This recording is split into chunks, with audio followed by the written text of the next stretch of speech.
Nababahala ang mga taga New Jersey sa Amerika sa mystery drone na naglilipana sa ere.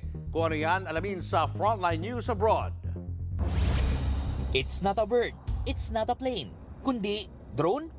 Mabilis at agaw pansin sa ere ang gumagalaw na bagay na yan sa New Jersey sa Amerika nitong mga nakaraang linggo. Nakikita raw yan sa mga residential area, restricted sites at mga critical infrastructure. At tuwing gabi lang ito lumalabas. Kaya ang mysterious drone, ikinabahala na ng publiko. Base sa report, bukod sa New Jersey, namataan din ito sa New York, Connecticut, Pennsylvania, Massachusetts at Virginia. Dahil dyan, pati ang Democratic Senator na si Andy Kim napamonitor na rin.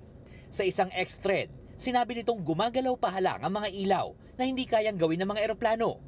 Pero kalaunay sinabi niya na base sa obserbasyon kasama ang mga pulis, mga eroplano ang namamataan sa estado. Pero ang tanong,